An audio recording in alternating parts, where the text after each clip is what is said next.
Prince of the Abyss, Dyrroth. Passive, Wrath of the Abyss. When Dyrroth gains enough rage from his attacks, he will enhance his first and second skills with the power of the Abyss. Dyrroth releases a Circle Strike after every 2 basic attacks, dealing damage to enemies in range and regenerating HP based on the damage dealt. Circle Strike hits also reduce the cooldown of his first and second skills. First skill, Burst Strike. Dyrroth unleashes a Burst Strike in the target direction, dealing physical damage and slowing enemies. The enhanced Burst Strike has a longer range and deals more damage. Its slowing effect is also doubled. Second skill, Spectre Step. Dyrroth dashes in a target direction and stops when he hits an enemy target, dealing damage to the enemy. His second skill can be used again to release a Fatal Strike on the target enemy, dealing damage and reducing the target's physical defense for a short time. With the enhanced Spectre Step, the Fatal Strike deals more damage to the enemy with extra slow effects and physical defense reduction. Ultimate, Abyssum Strike.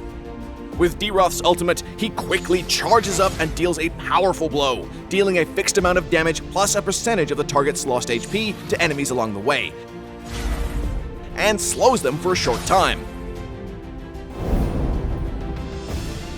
In the laning phase, Dyrroth can use his second skill to close in on the enemy, and cast it again to lower their physical defense. He can then follow up with his basic attacks and first skill to poke them.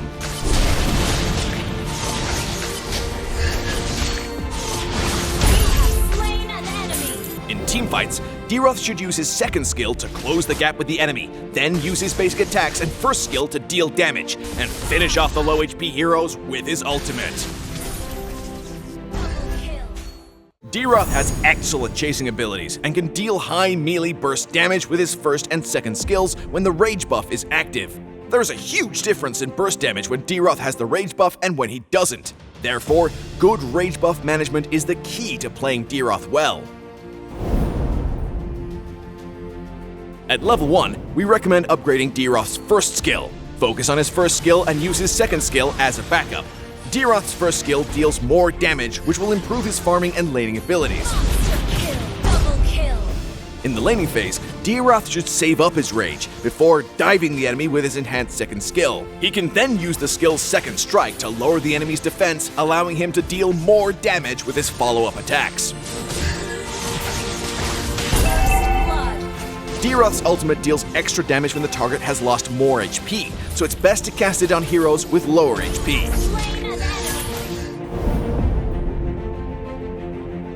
War Axe is Dyrroth's core piece of equipment that will further lower enemies' defense if combined with his second skill.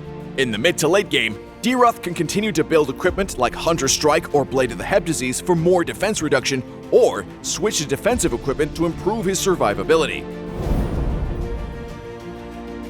We recommend the Vengeance battle spell for Dyrroth. Since Dyrroth can play as an EXP lane hero, Vengeance can provide the extra survivability and laning power he needs. We also recommend the Retribution battle spell, because Dyrroth's skills also make him a good jungler. Retribution will help him kill the creeps more effectively. Because Dyrroth has good chasing abilities and good melee burst damage, he is strong against heroes with poor mobility, such as Gord and Hanabi. Also because Dyrroth is a melee hero and can only deal damage in close combat. This makes him weak against heroes with slow and kiting abilities, such as Vexana and Beleric. Dyrroth's high melee burst damage works best with heroes with single target CC, such as Franco and Kaja.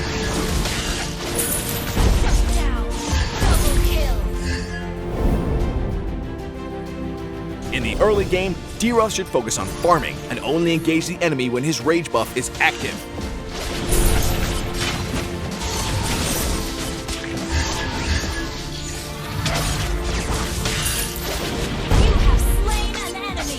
In teamfights in mid to late games, Dyrroth should look for opportunities to dive on enemy back row heroes using his first and second skills to deal damage.